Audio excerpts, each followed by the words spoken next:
नमस्कार दोस्तों, हमारे चैनल पर आपका स्वागत है। जय श्री कृष्णा, राधे राधे, हर हर महादेव। ओम नमो भगवते वासुदेवाय नमः। वैशाख मास महात्म्य अध्याय 3। वैशाख मास महात्म्य के दूसरे अध्याय में ब्रह्मपुत्र नारद जी राजा अम्बरीश को वैशाख मास में विविध वस्तुओं के दान का महत्व तथा वैशाख स्नान के नियम बता रहे थे। अब आज इस अध्याय 3 में नारद मुनि बता रहे हैं कि क्यों वैशाख मास श्री हरि विष्णु को सभी मासों में सबसे अधिक प्रिय है। शुरू करते हैं। श्री सूत जी महाराज कहते हैं, श्री नारद मुनि के वचन सुनकर राजा अम्बरीश ने आश्चर्य से नारद मुनि से कहा, महामुनि, अब कार्तिक मास आदि पवित्र महीनों को छोड़कर वैशाख महीने को ही इतनी प्रशंसा क्यों की जाती है? वैशाख को सब मासों में श्रेष्ठ क्यों बतलाते हैं? नारद जी कहने लगे कि हे राजन, वैशाख मास सब धर्मों में, सब प्रकार के तपो, सब महीनों और सब दानों में अधिक है। क्यों है यह सब? आप अब मैं आपको सुनाता हूँ, ध्यान से सुनो। कुछ रुक कर नारद जी पुनः बोले, हे राजन सुनो, मैं संसार के हित के लिए तुम्हें माधव मास की विधि का वर्णन करता हूँ। जैसा कि पूर्व काल में ब्रह्मा जी ने बतलाया था, पहले तो किसी जीव का भारतवर्ष में जन्म होना ही दुर्लभ था। उससे ही भी अधिक दुर्लभ है कि वहाँ मनुष्य की योनि में जन्म लेना। मनुष्य होने पर भी अपने अपने कर्म धर्म के पालन में प्रवृत्त होना तो और भी कठिन है। उससे भी अत्यंत दुर्लभ है भगवान वासुदेव की भक्ति और उनके होने पर भी माधव मास में स्नान आदि का सुयोग मिलना, ये बहुत कठिन है। माधव मास माधव यानी भगवान लक्ष्मीपति को बहुत प्रिय है। माधव वैशाख मास को पाकर जो विधि पूर्वक स्नान, दान तथा जप आदि का अनुष्ठान करते हैं, वही मनुष्य धन धान्य और तथा उन्हीं का जीवन सफल होता है। उन धर्मात्माओं लोगों के दर्शन मात्र से ही पापियों के सभी पाप दूर हो जाते हैं। जो वैशाख मास में स्नान करते हैं, वैशाख मास के शुक्ल पक्ष की एकादशी लेकर पूर्णिमा तक जो अंतिम 5 दिन है, वह समूचे महीने के समान ही महत्व रखते हैं।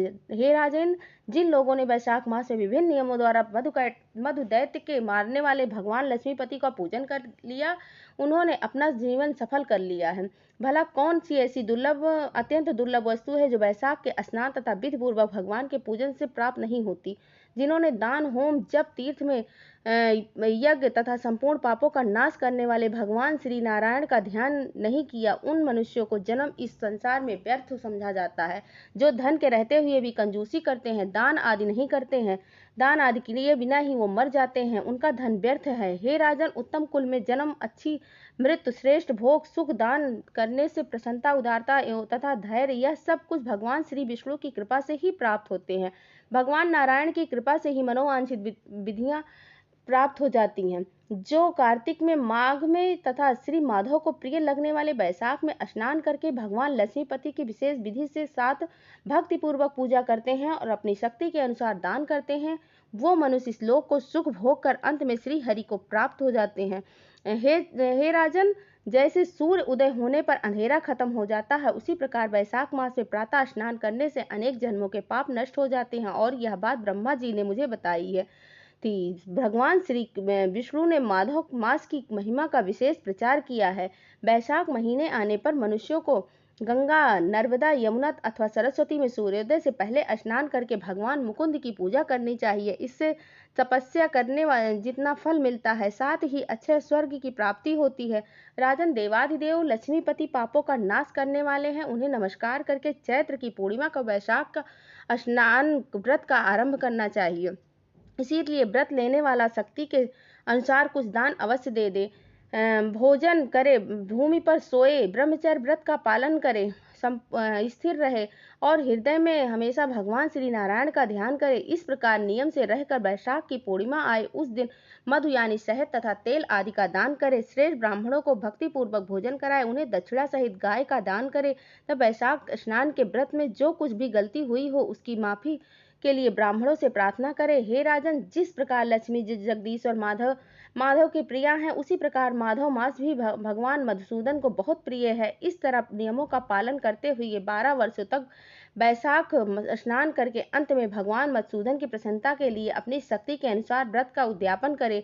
हे राजा नरेश, पूर्व काल में ब्रह्मा जी के मुख से मैंने जो कुछ सुना था, वो सब वैशाख मास का महात्म तुम्हें बता दिया है। राजा अम्बरीश ने नारद जी से कहा, हे मुनि, स्नान में परिश्रम तो बहुत ही थोड़ा है, फिर भी उससे अत्यंत दुर्लभ फल की प्राप्ति होती है। मुझे इस पर विश्वास क्यों नहीं होता? मुझे भ्रम क्यों हो रहा है?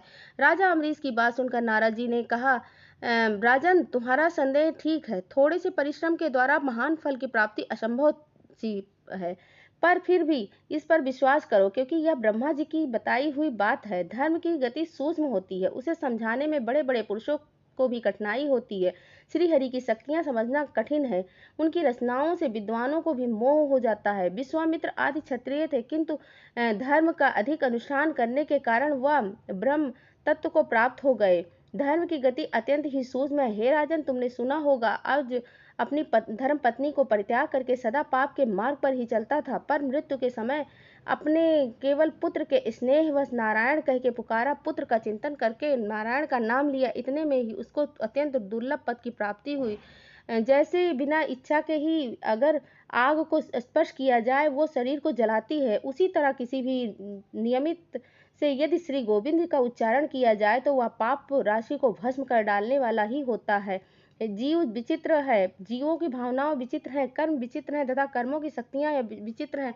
शास्त्र में जिसका महान फल बताया गया है वही कर्म महान है, फिर वो अल्प परिश्रम साध्य हो अधिक परिश्रम हो।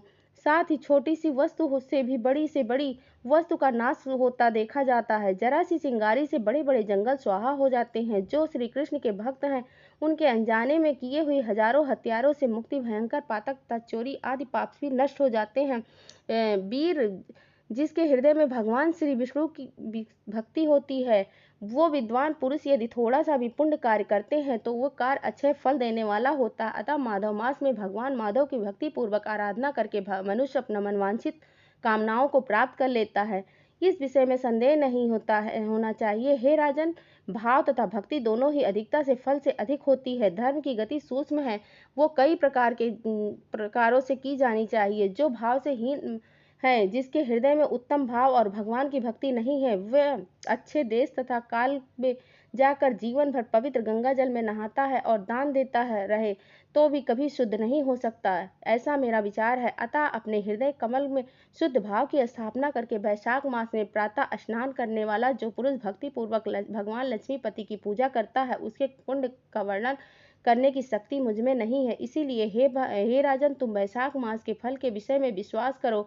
छोटा सा शुभ कर्म भी सैकड़ों पाप कर्मों का नाश करने वाला होता है। जैसे हरि नाम के भय से पाप राशि नष्ट हो जाती है, उसी प्रकार सूर्य के मेष राशि पर स्थित होने के समय प्रातः स्नान करने से तथा तीर्थ में भगवान की स्तुति करने से भी समस्त पापों का नाश हो जाता है। जिस प्रकार गरुड़ के तेज से सांप भाग जाता है, उसी तरह प्रातः काल वैशाख स्नान करने से पाप नष्ट हो जाता है। यह निश्चित बात है। जो मनुष्य मेष राशि के सूर्य में, गंगा या नर्मदा में जल में नहाकर एक या दो तीनों समय भक्ति भाव के साथ पाप नाशक स्त्रोत का पाठ करता है, वह सब पापों से मुक्त होकर परम पद को प्राप्त हो जाता है। हे राजन अम्बरीश, इस प्रकार मैंने थोड़े में यह विषक स्नान का सारा महात्म्य सुना दिया है। इस प्रकार वैशाख मास की कथा का महात्म्य जो भी सुनता है, भगवान मधुसूदन उसकी सभी मनोकामनाओं को पूर्ण करें।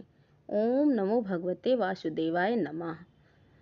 ऐसे ही वीडियो को पाने के लिए हमारे चैनल को लाइक करें, सब्सक्राइब करें, कमेंट करना बिल्कुल भी ना भूलें। धन्यवाद।